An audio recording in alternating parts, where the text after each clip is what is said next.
Some of you might have noticed that your Fenne solo isn't working properly for Nightmare Magnar, so let's go over why it stopped working and how to fix it, because you still can solo.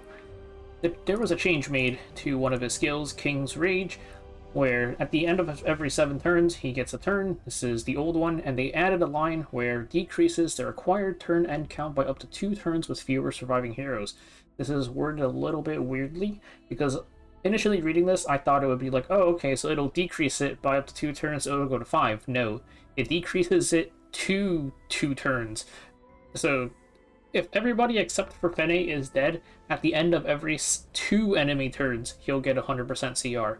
That is a lot less time for you to kill him with, but they didn't really try and kill off the solo, because if you go to Blessing of the Stars, they updated this a lot. Increases max HP of all allies by 20%, and grants increased attack greater undispellable to the ally in the back row. And this is actually huge, because in a Fenne solo, you don't have attack buff, so this is a lot more damage than we were doing before. And plus the 20% max HP, that's bulk, which matters for her. She's HP scaling, plus she has the conversion on her S1 and S3, so this is a lot of damage. If you're still struggling, they added even more stuff. Level 4 increases damage dealt by all allies by 30%. So more damage if you're really struggling with the damage part, which shouldn't be the gate. The damage is usually not the issue for soloing on Nightmare difficulty. And then if you really need even more damage, it increases damage dealt by all allies by 100%, plus the condition is fixed to 7 turns. So you're pretty much good to go once you hit level 5. But I think level 2 is all that we really need for a Nightmare solo. So, one thing is that the easiest way to probably do this is to just not fully solo it. You can toss in some random units that are low speed, because Fenne is going to get a bunch of speed from her S2 passive. Even at base speed or near base speed, your Fenne is still going to be lapping people, and it'll increase her turns on average, even if you have other units in here. So you just put in 2 units that aren't going to eat up a bunch of turns, and you'll pretty much be good to go. You can still just let Furious die, that doesn't really matter too much. So I'll show the auto with this, and then I'll also show the stats needed for the full Fenne solo, which is... Let's do the solo first. So here is... I'm going to put Ian, and... Where did she go? She is a mage. Did I click on Thief? I did. And Jenna. So we have 2 attack imprints, and you might want to swap these, which I'll talk about later. But here is the Fenne. So I have her just Destro Pen with Victoria's Flag. The flag is just for the damage boost. The damage reduction doesn't really do anything. So if you have Seasons or Cake, you probably want to use that instead. The big thing is that when you're soloing, you need bulk. There's a specific turn where you kind of end up taking a bunch of damage. Keep in mind that not having 7 turns means that Fenne doesn't really get to heal up as easily as before. And also, her ramping is a lot slower, which is one of the reasons your damage goes down too. But you want about, I would say, 1300 defense and 20,000 HP or higher to survive that specific turn. And then besides that, your speed doesn't really matter. Your crit chance can go as low as 73 if you're using Furious, 85 if you're not. Crit damage and attack just as much as you can, though this does overkill the boss. So you're still, fine, even if your Fenne's a bit less attack and crit damage. And since I mentioned that defense is probably the most important thing there, I would say that you don't necessarily have to use attack percent imprints. You could swap them to defense ones. Your defense imprints probably are going to be, for 3 stars, it's these units here. Or if you go look for flat HP imprints, it would be stuff like this.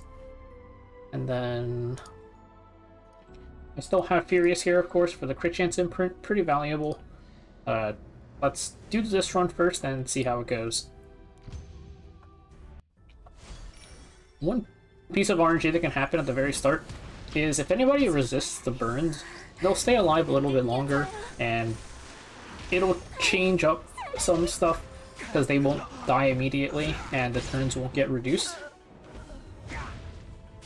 You wouldn't have immediately moved there. And also they'll survive into this turn too. So that can affect some stuff, but this is just showing the solo where everybody dies instantly.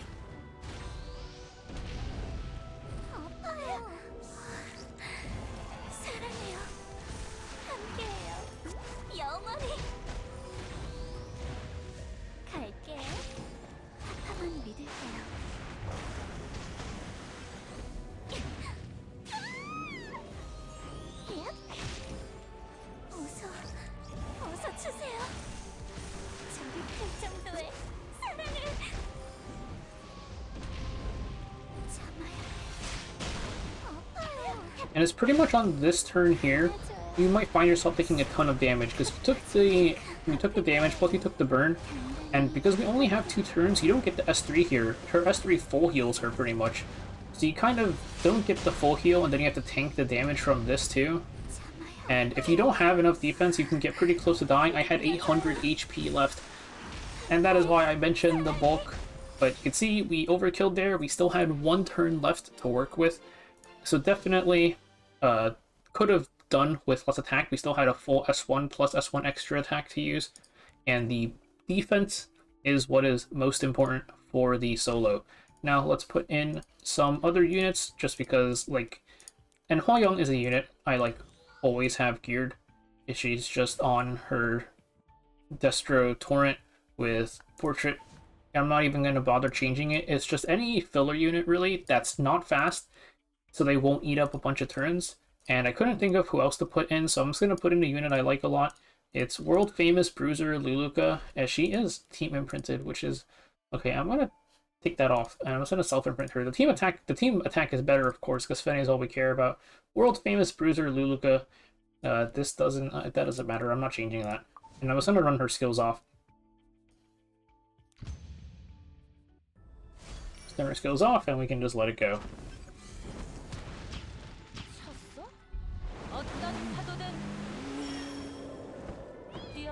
And see, our pushes are blocked, so you cannot use Hwa-Young to push Fenne, unfortunately. Otherwise, that would be a pretty nice combo.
So you can see, just by adding in 2 more units that aren't dying, we are making much, much better progress than previously. We are killing it with 4 turns left. Even if these were literally like full tank with 0 damage, not that they were doing that much damage in the first place, it wouldn't have mattered. So that is probably the easier method of doing a Fenne solo. Just toss in 2, maybe 3 random units, but you can still, like, you can get away with having an imprint.